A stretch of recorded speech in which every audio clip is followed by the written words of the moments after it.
tassa bhagavato arahato sama sambuddhassa.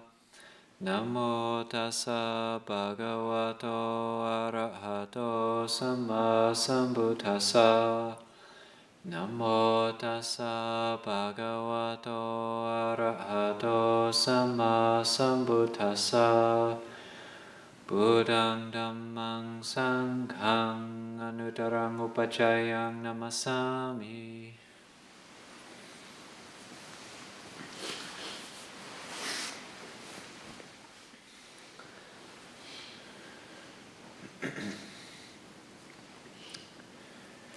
Okay, December 31st, 2020, and it's not over yet. I remember doing the sit here, as we normally do in every New Year's, doing the sit New Year's Eve 2012, and there was all sorts of talk that the Mayan calendar, the world was going to end on 2012, and I remember sitting and thinking, oh yes, the world didn't end. And it was about 11:30 p.m., December 31st, 2012. And I was just thinking like, oh, we're going to make it through 2012. And then there was trembling, like in the earth, like an earthquake. Oh, maybe not. Not sure. We live in an earthquake zone, so there's a lot of small earthquakes here. So the area decided to have an earthquake on 11:30 p.m. in 2012. But then it passed and we made it. We made it through the year.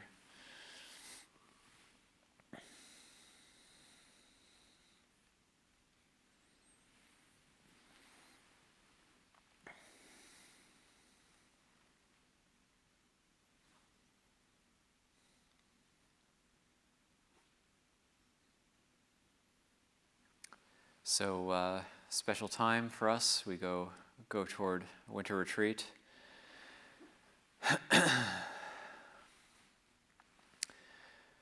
We go toward winter retreat, and we're going to start with some open time. So for those watching the live stream, we'll still have Saturday night and the lunar observance night in the first week or so of the winter retreat, but otherwise it's going to be open period. It's going to be forest practice for the community, so it's just taking a break.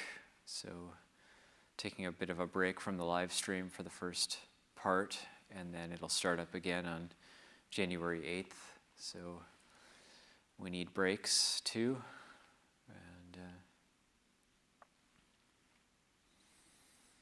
starting with the full community schedule, full group schedule, full group practice starting on January 8th, doing that for about 5 days, and then it'll shift again.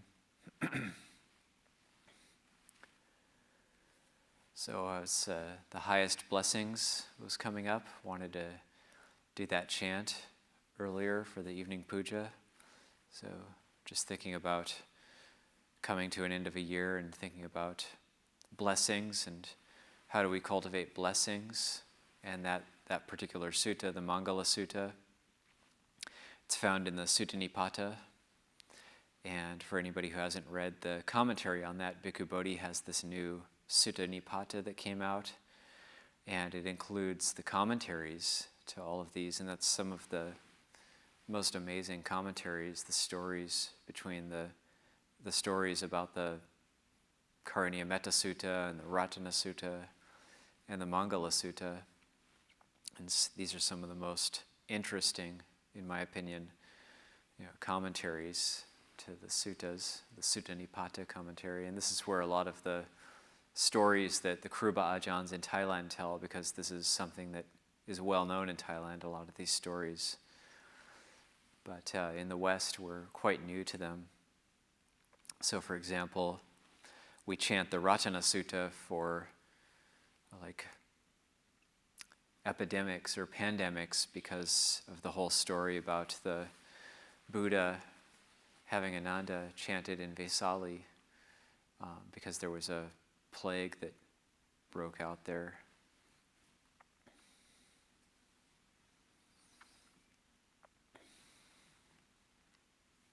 And the Mangala Sutta is the commentary to that is really the only place that I know of that we find the Buddha's daily schedule, the Buddha's daily self-schedule that's laid out. It's quite interesting.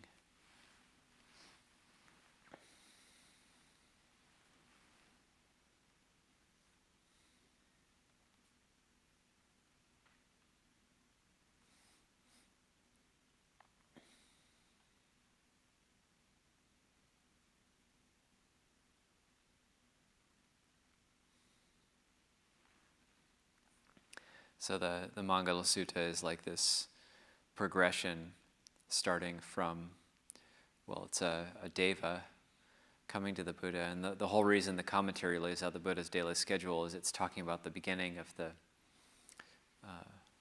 sutta. In the old commentarial tradition, they go line by line through the suttas, and they define the terms in the sutta, but they also go through and tell like backstory, like why it was given in a certain way. It tells about the place and tells about the time, and then in the dark of the night, a radiant deva illuminated all Jeta's grove.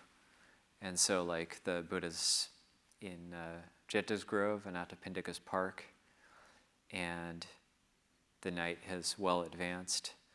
And so that's when it talks about the Buddha's daily schedule, how there's one part of the Buddha's daily schedule where he would receive devas, and that's like he would rest from midnight till 2 in the morning, and then he would walk up and down and see if any devas were going to visit. And so in this part of the night when devas are around, then he would receive them and have discourse with them. And so this is a deva which was curious about blessings, saying just like humans, devas are also,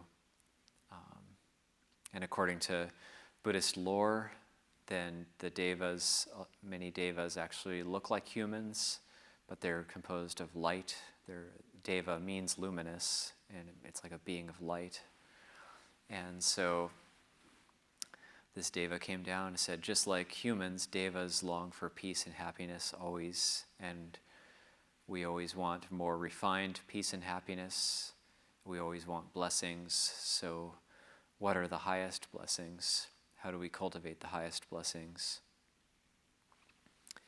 And so the first piece of advice the Buddha gives is avoiding those of foolish ways, associating with the wise, honoring those worthy of honor. These are the highest blessings. So he begins with that, like associating with wise people. And so if we're interested in Dhamma, then we're associating with like-minded people and people who are going to help us along the path. Sometimes there's this idea like, oh, people stay in the monastery and they're not really helping the world, and you have the Dhamma, and the Dhamma is so amazing. Why don't you go out and spread the good word and kind of go out into the world and be a good example? And one of the dangers in that is, yes, we could go out in the world and not live in monasteries and be a good example, but then would we influence others, or would they influence us? So it's like, it's a nice idea to go out and be a good example for others, but I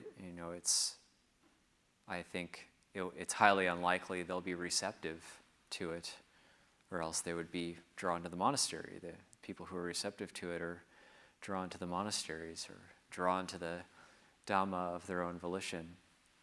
So the reason we stay in monasteries, the reason we come here to practice, is if we were to go out and live in the world, it's unlikely that we would be a good influence, and it's more likely that the world would then influence us, and there would be a degeneration. And so we stay in the monastery, we put our heads down, cultivate the path, and then our service to society is that those who want it, those who really want it, they need to work, they need to show up. It's a bit easier these days. You turn on the live stream, but even that takes motivation, a motivation to watch, a motivation to listen, a motivation to contemplate. Without that motivation, just, talk's kind of boring, I'll just turn it off. So, and in the old days, of course, in the time of Ajahn Mun, then it took much more determination. You had to search for him. Monks in Thailand, forest monks in Thailand, had to be incredibly determined to seek out Ajahn Mun.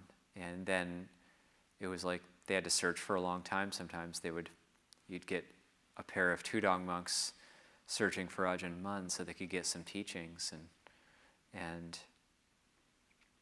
they would hear a rumor. They would have to go by rumors of where he was or like where he had been. They'd have to track him down. And then they would get to a village and it'd be like, oh, you just missed him. He was just here last week on alms round. But they would he didn't say where he was going. They'd have to keep tracking him down. And then if they had enough determination and enough motivation, enough skill and intelligence to track him down, then they could get the teachings from him. And they're not going to forget what he says. They're going to be incredibly receptive to it because of that effort they had to put in just to get the teachings. But now we have a veritable Dhamma feast before us. So it's like we have the suttas, we have teachings, we have the teachings of the Kruba Ajahns, we have the Dhamma books printed out, so we have a Dhamma feast. So not to let that opportunity slip by and to make use of it, 2021, to make use of it. These are the highest blessings, just that avoiding those of foolish ways, associating with the wise, choosing to associate with the wise, honoring those worthy of honor, and not being afraid to pay homage to that which has benefited us. It's like I added into the beginning part of the Dhamma talk where we chant the Namo Tassa and the Buddhang Dhammang Sanghang Namasami. As taking after Ajahn Jayasaro, he adds in an Anuttarang Upajayang Namasami. So like that's the homage to the Upajaya who ordains us. So that's our link with the monastic life. So like for myself and for us here, that's Longpor Pasano, who's ordained us. And even just thinking about that is enough to be worthy of homage, worthy of honor. Just the fact that we got to be ordained by an Upajaya, even if that Upajaya didn't have any other good qualities, just the mere fact that they ordained us is already enough to pay honor, pay homage. All the other good qualities, all those other good qualities, the practice and the ability to teach and lead others on the path, that's all extra. But just the fact that one is an Upajaya and ordains other people and gives people that opportunity, that's enough that's already good enough to give honor and look after that monk, that person. So it's like Luangpor Cha always made a point of looking after his Upajaya, even though he was really mean and by all accounts just not a great monk.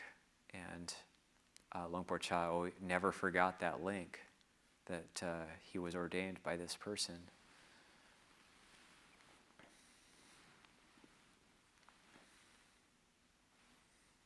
And then how much more so worthy of homage you have so somebody like Luangpor Pasano who has all the good qualities, including being the Upajaya, so how much more so.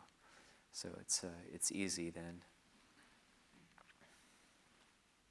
So it's like living in places of suitable kinds with the fruits of past good deeds. and guided by the rightful way. These are the highest blessings. So it's like living in places of suitable kinds. So this comes back to like living in a place that's going to help us cultivate the path. Already the defilements are so strong. The greed, hatred, and delusion is so strong in the mind, in the heart, that we need these places to help us. If we decided to not live here, then it's that the world's then going to be an influence on us. That's how strong the defilements are. It's not going to be the other way around. And so, and they're subtle too. They're subtle and hard to catch. So we need monasteries, we need communities, we need Kalyanamitta, the Dhamma friends.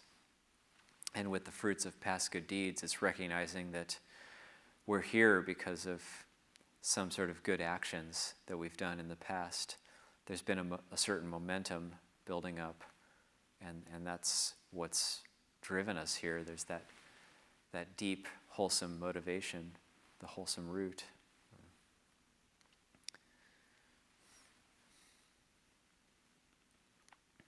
So the next one is like accomplished in learning and craftsman's skills.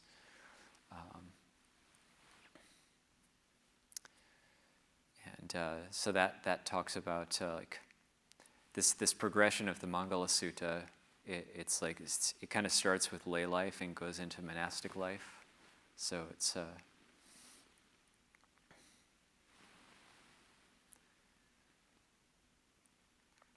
that's talking about like you have some sort of livelihood, ideally a wholesome livelihood, but it's some sort of livelihood that you've put your heart into. And the Buddha spoke in praise of not just having a job to get money, but having something that you can put your heart into. Or if it's something that you work at, not by choice, maybe something you inherited, but you make the best of the situation.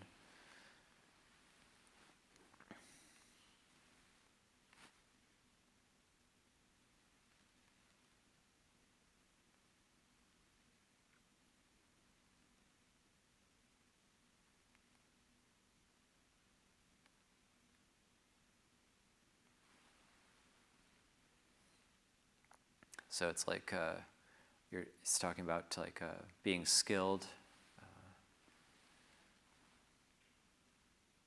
discipline, accomplished in learning and craftsman's skills with discipline, highly trained, and speech that is true and pleasant to hear. These are the highest blessings. So like not only being accomplished in some sort of livelihood, but also truthfulness, that focus on truthfulness, and that can be a big one, I think, in terms of recommending like resolutions, like New Year's resolutions, just truthfulness, and putting in a plug for like a preservation of truth, like not making categorical statements, this is true, everything else is false, but saying, I heard this, I think this is my opinion, getting into that mode where that preserves truth. So we don't make categorical statements like this is the way it is. We say like this, I think this is the way it is. That's more of a true statement that preserves truth. So the Buddha talked about this preservation of truth, and that actually it puts a sacred sphere around ultimate truth. It puts a circle around the real truth that maybe we haven't realized yet. So we say like, I think this, or I've rationalized this, or I've considered this, and I've come to this logical conclusion about this, but we don't say, this is how it is, if we have a strong opinion about something, but we preserve truth in that way. So, because the truth, the real truth, the ultimate truth is very, very sacred, and we don't want to trivialize it. Providing for mother and father's support, cherishing family, ways of work that harm no being. These are the highest blessings. So the Buddha's lifting up family and cherishing family, giving attention to family.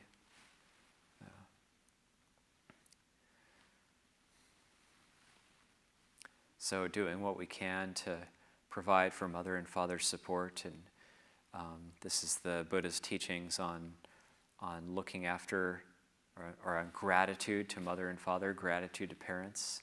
This is a really important teaching, and something that in Asian Buddhist cultures they give a lot of importance to. Filial piety in China was huge. That's a big one that Master Xuan Hua would talk about. Filial piety, where to the extent that when his father passed away, he sat out of filiality for 3 years next to his father's gravesite. That's one extreme. That's extreme filial piety. But the Buddha did talk about it's very difficult to repay the debt of gratitude to your parents, because if you think of how the way we develop this idea of gratitude to parents, because some people, when they hear this teaching right away, they're like, well, my parents were horrible to me, and I'm totally ungrateful.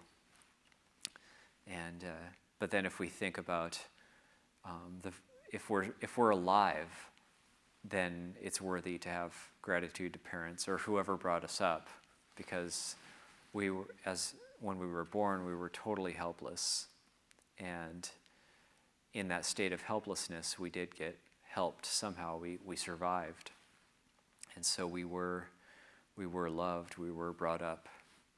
If we just think about that time as an infant, then and then learning how to speak, learning how to do things, learning how to go to the bathroom. We didn't know any of this. What if our parents didn't clean our diapers for us? This is just like something that it's worth bringing up. Now we can, at this point, we can look after ourselves, but as infants, we just don't have the physical capacity, the mental capacity to look after ourselves, to even speak, to let it be known what we want. We have to learn that. So the Buddha said it's very difficult to repay that debt of gratitude, and however, if one establishes one's parents who previously didn't have sila, if one establishes them in sila that they previously didn't have, if one establishes one's parents in samadhi that they previously didn't have, or one establishes them in panya, in discernment, wisdom, which they previously didn't have, one repays, and more than repays, the debt. And so this is important. But that's not to say it's not important to also look after, say, the other non-spiritual needs of the parents as well. And there's been monks, senior monks, who have looked after their parents in their old age, in their dying process. And this is also the Buddha. A lot of the allowances in the Vinaya and a lot of the relaxations around minor rules come around parents and being with parents. And so the Buddha just really making that emphasis in his teachings. One of the mundane right views also is there's mundane right view and super mundane right view. Super mundane right view being the view that there is suffering, there is a cause of suffering, there is a cessation to suffering, there is the path. But then mundane right view is there is mother, there is father. That's part of it. There is mother, there is father. It's not that, well, it's all empty. There's no mothers, there's no father. Sometimes, like contemplating not self, like I remember hearing a story, and I won't name who it was, but there was a young firebrand monk, all fired up about not self and the Dhamma, and he's actually said this in Dhamma talks, so I'm not revealing anything new here, but he told his mother that she's not actually his mother, and so he was trying to teach her the Dhamma, out of compassion, and and she said, "Well, I had you. I went through that experience." So she said, pretty sure I'm your mother. I said, no, not self. You're not actually my mother. So he said he realized later, like, oh, wait, that's not in line with the mundane right view taught by the Buddha. So there is this, the way Ajahn Mun would teach it would be like, there's a thread. You have like a psychic thread to your parents, and it's very powerful. I remember when went to First Tuesday at Berkeley one time, and Dharma Master Hung Sher's mother had just passed away, and he said and we saw him there, and he said it affected him so much more than he could have imagined. And the way he described it was like his mother was his link with the universe, with the cosmos, and like that link was severed at her passing away. That's how he described it. So there is this very strong link.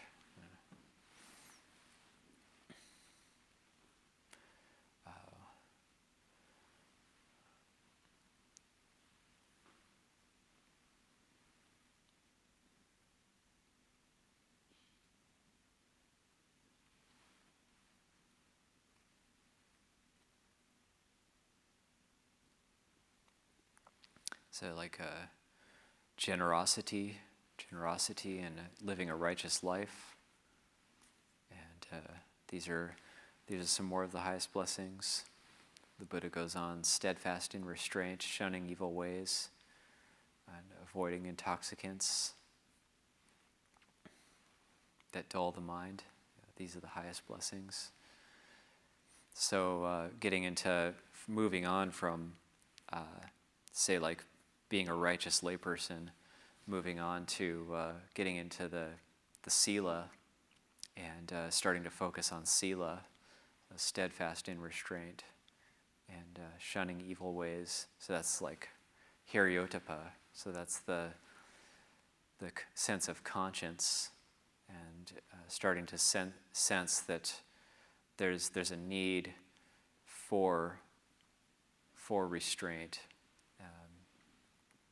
And there's a need for actually, say, turning our back on things which might do harm to ourselves or others, avoiding intoxicants. So like the Buddha was down on drinking alcohol, for example. So learning how to restrain ourselves. There might be that desire there, but the desire is not being honest with us, and it's we're not going to get what we think we're going to get from say a lack of restraint. Respectfulness and being of humble ways, contentment, gratitude, hearing the Dhamma frequently taught. So these are the highest blessings. So these are like respectfulness is a word that I really like. It's garawa. Garawo cha niwato cha santuti chakatanyuta. So it's like a garawa, niwuta, santuti, contentment. Katanyu, gratitude. So this sense of respect coming from, they're all linked. Humility, being humble, gratitude.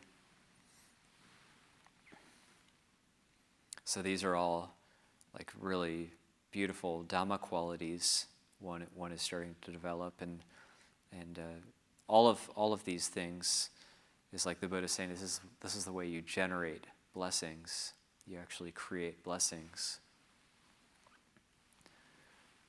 And then hearing the Dhamma frequently taught. So there's this idea, like there's this progression that one is a righteous layperson getting interested in sila, and then developing faith and developing immense respect and gratitude. And then there's that hearing the Dhamma. So there's that desire to hear the Dhamma.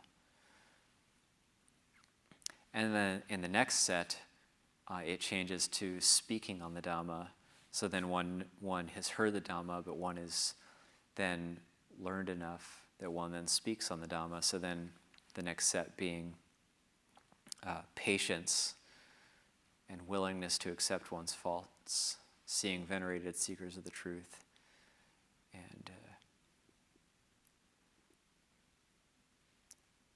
and then sharing often the words of Dhamma. So these are like one is then speaking the Dhamma. So the patience, the khanti, and then willingness to accept one's faults. That's a lowering oneself, a willing to have our hidden faults pointed out by our Kalyanamitta, and then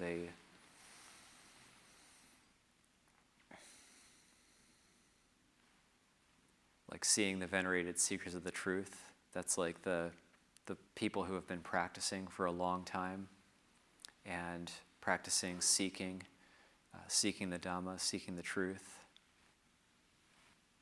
sharing often the words of Dhamma.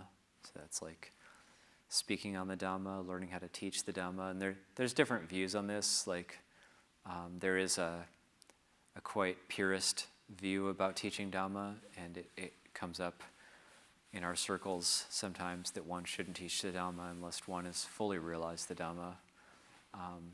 Luang Por Chah himself didn't hold that view, and because he would quote an instance in the suttas where like a monk actually realizes Dhamma while he's speaking the Dhamma, and so like that idea of like speaking on the Dhamma actually clarifies one's own understanding.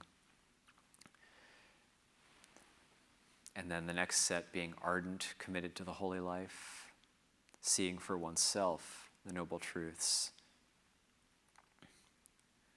So it's like the realization of Nibbana.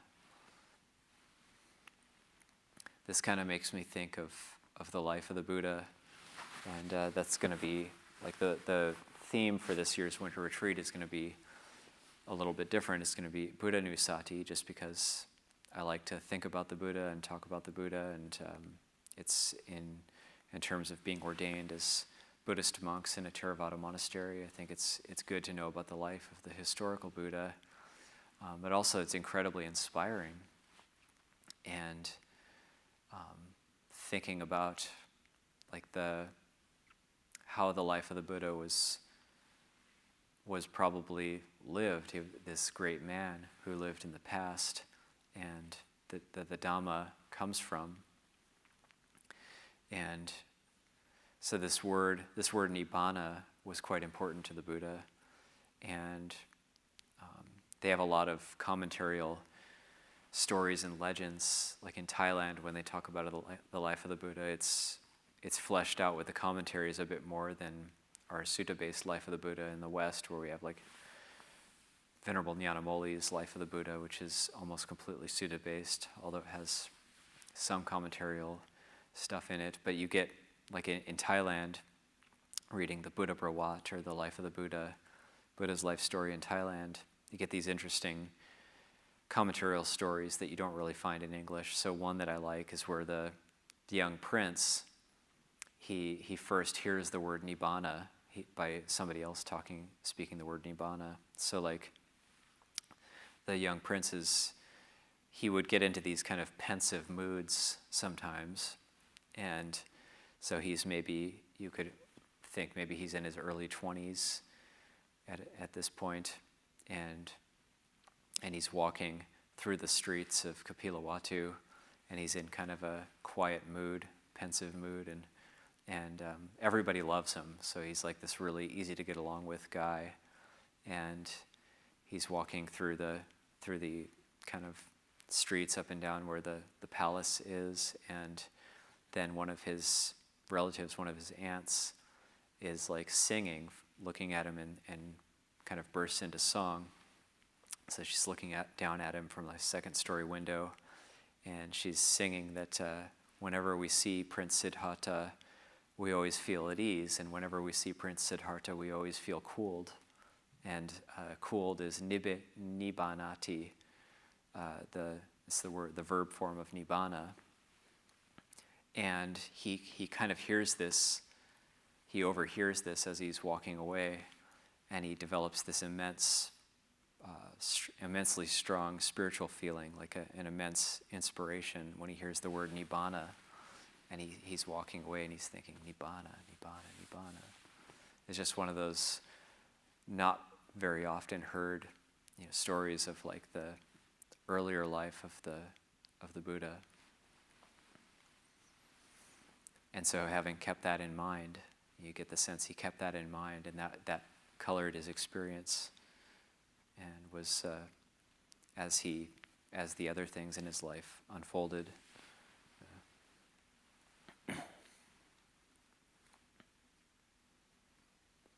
And then the last part, it goes although in contact with the world, unshaken the mind remains. And so this is then it's describing the mind of an arhat.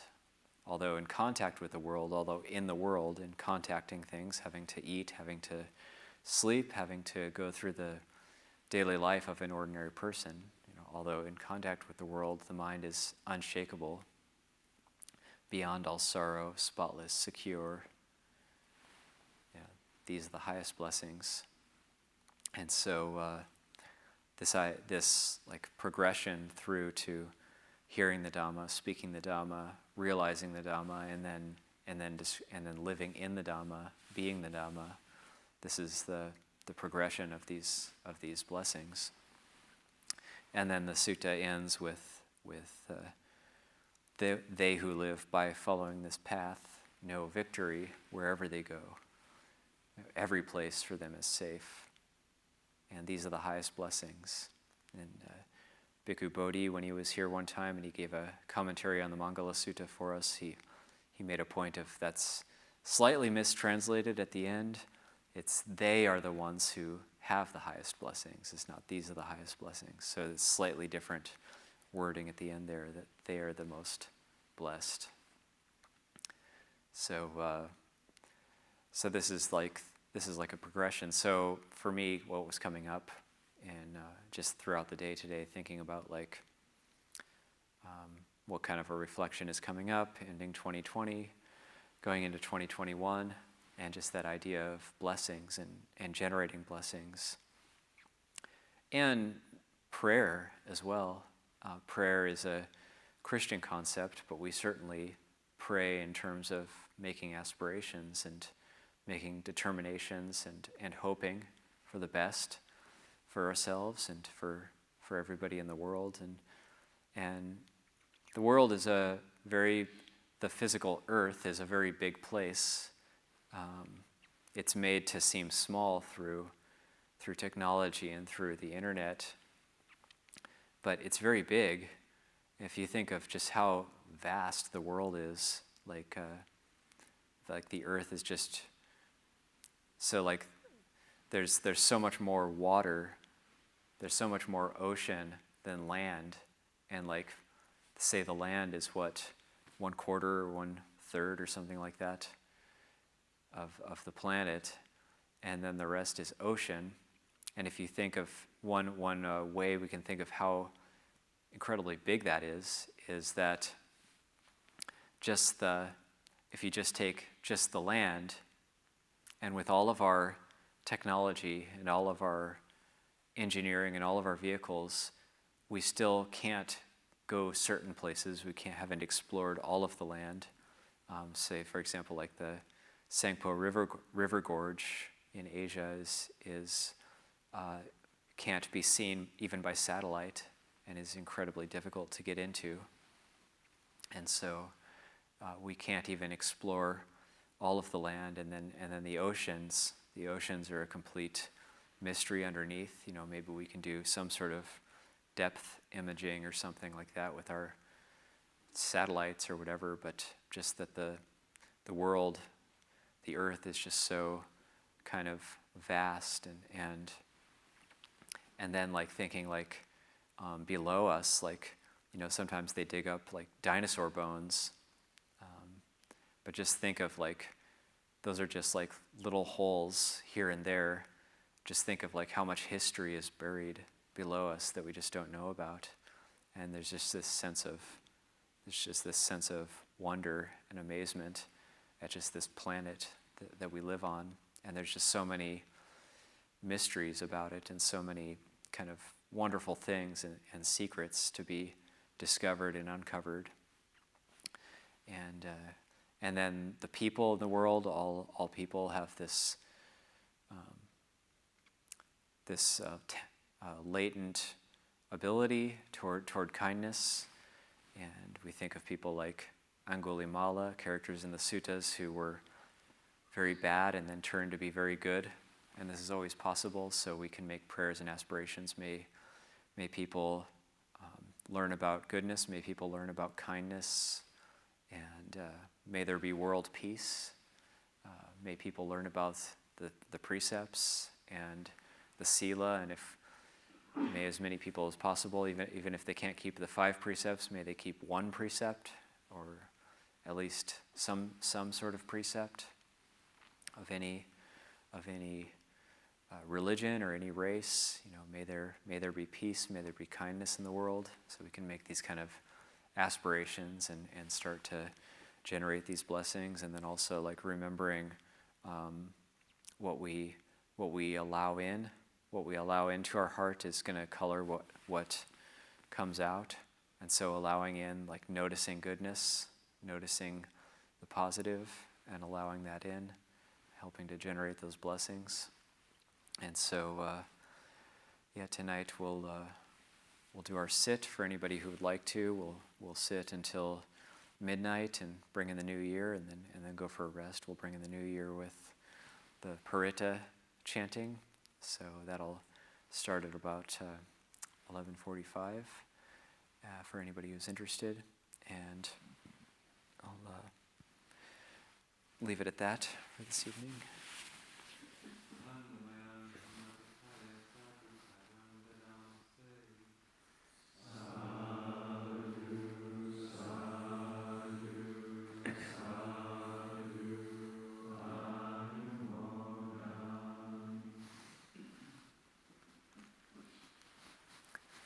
So for those who would like to keep practicing, we'll keep going, and then the truck can go up after midnight.